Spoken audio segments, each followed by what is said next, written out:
And now we are ready to dig into part 3 of this talk, where my name is Charlotte. My name is Frida. Together we are Leva Sockerfri, Swedish food addiction therapists. It means live sugar-free or sugar-free living. Yes. And as you see here, since 2016, we've been working with processed food addiction treatment. And we do it both online and on location in English, Swedish, and the occasional Danish as well, since I'm Dane. And yeah, we do it both on location in Sweden. And when Corona allows again, then we will be continuing our successful retreats that we've been doing in Spain previously. As part of our treatment, we work with, or we have made a workbook that is for the individual change. And we made this workbook because we were lacking that in our treatment. We had a lot of bits and pieces, but we hadn't had it in a structured way. Why we decided to create this. And once we had done that, we realized that we didn't want to keep it to ourselves because we thought it was so good. And we want to empower everybody struggling with food addiction, struggling with the loss of control in the behavior around food, to really get a grip of this and regain the power and reclaim the right to your own life. So we wanna give you the tools to actually get started on this on your own. And if you feel that this is too much, that you can't handle it on your own, then you're always free to contact us, and we can help you and support you as a therapist. And you can also take this to your local addiction therapist and discuss the different parts of it that you find difficult and that you struggle with. Yeah, it's free for clients or therapists. Yes. Yeah. So one of the things in, with our workbook, we work with solution focus. It's a matter of not just identifying, okay, I am a sugar addict or I have a processed food addiction, but really to empower you to localize or identify your toolbox and figure out what tools you have in it. And in the beginning of your recovery, you could have a toolbox that are filled with tools, but they're in a big mess and you don't know which tools to use when. And it could even be so that you have a lot of tools there, but you're not even aware of them. They are basically invisible to you. Perhaps in the beginning, the only tools that you know that you have is the scale, where you can weigh yourself and control your weight.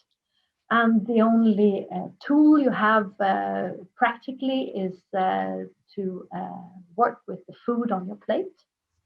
And yeah, on white knuckles and hard work, basically. And the food it's basically 10% of the solution. Yes. It's so much more to work with. So we want clients or people to find out what they need and what they have already. Yeah. So it's a matter of identifying what tools you do have that really works for you, which you may not even be aware of. Or to identify things that you really need to work with for the long-term recovery. So what is a long-term goal? Well, it's not weight. But many people, they confuse a long-term goal with a driving force, basically. A goal is not what you don't want. A goal is something that you want. And weight loss is something you want to do because you want to get away from something. I don't want to feel bad. I don't want to weigh too much. I don't want this. I don't want that. We want people to realize what they want. Yeah, because change is really made of 3 different things. And I love this. The driving force, it's a bit like that. Help! Yeah, help! This I don't want this. Take me away from it. That is your driving force. That is the threats that you want to get away from. And then somewhere you have a goal as well. And then you have a toolbox with your means to get from this to where you actually want to go, right? Yeah.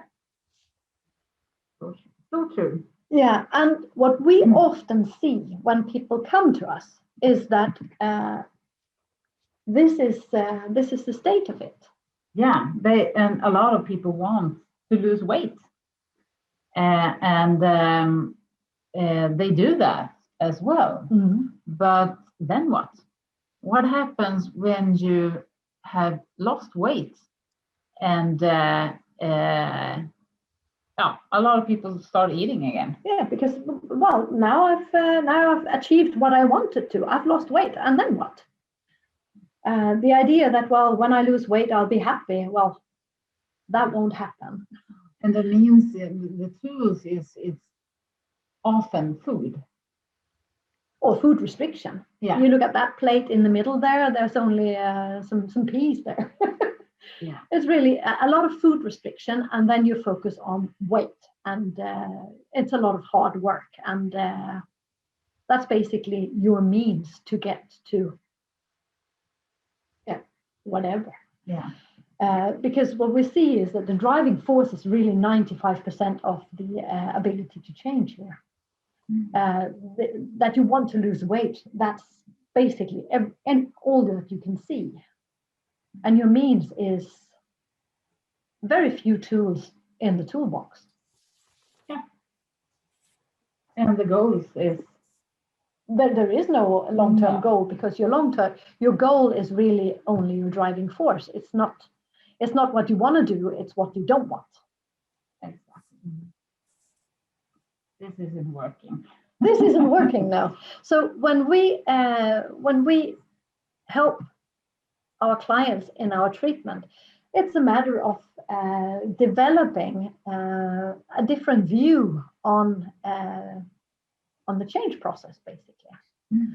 And the first thing is to figure out what is the long-term goal, because very often it's non-existing. Yeah.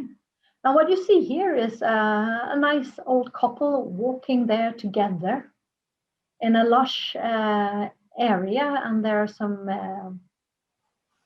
cows on the side. It's really a nice place to be, right? Nice place to be. Yeah. Walking with somebody when you're old, you can walk hand in hand and be together and support each other, and you've lived a good life. They will probably die healthy. They will die healthy, yes. So with our clients, we help transform the driving force from focus on the weight loss to being healthy instead, and also to make the driving force a little bit smaller, I would say. Not fill the entire bucket, but being there as a driving force, of course. But there are so many other things in this way to change. Yeah. And a big part in the treatment is, of course, to figure out what is it that I want to achieve, and, well, to become a person who lived life to the fullest and brought love to other people. That is, I think that is a very good one. Yeah. Here we have moved the driving force to a goal. Yes, so that it becomes a real goal. Yes. And some tools to do that. Yeah, we are increasing the tools in the toolbox to get from whatever is in the driving force to actually what you want to achieve in the end. And once you've embarked on this journey, you go further, and somewhere along the way, you have actually entered the process of long-term recovery. And what is that? Well, you don't need so much driving force anymore. and you live life. You walk the walk and you talk the talk, and you have a goal, but it's not so important anymore because you're living your life. So that's long-term recovery for us, to actually live your life, because we know that a lot of people don't. Are stuck in the wall, basically, being kidnapped and held hostage by their own thoughts and their loss of control around the food.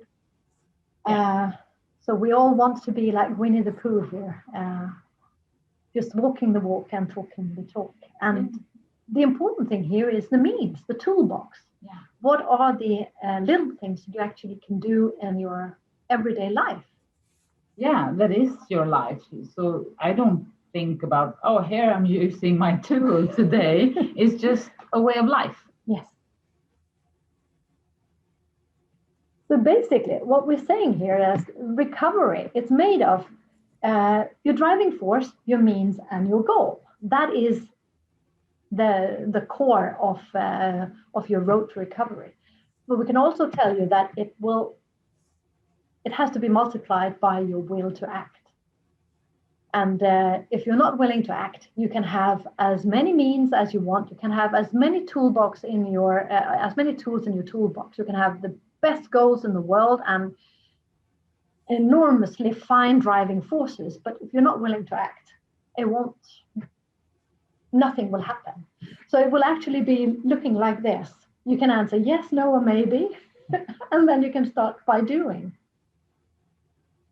So this is how we look at long-term recovery, and this is what we try to convey in our workbook. Yeah. And basically, it is to do an inventory of your own toolbox to figure out what you have in there. I think a lot of people doesn't have this kind of toolbox. They have everything. Yeah, and then in a mess. And then you just stick your hand down and see what comes up. Yes. But this toolbox, it's very structured and ordered, and you know where which tools go where and what they should be used for. That would be nice. And the toolbox for recovery, that could be filled with many different things, and that is highly individual, I would say. Yeah, this is just a few examples. And basically, what we do and what you will also find in the workbook is that this toolbox inventory will look like this.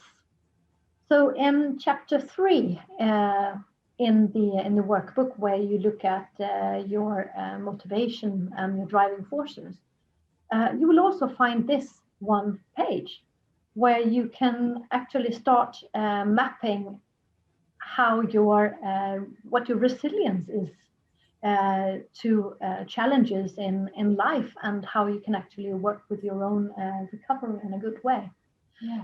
So what we do with our clients is that we do this inventory, and we can do that in the beginning of a treatment to see where are the client already in a good state, and what can the client work with already today, and what do we need to help the client develop.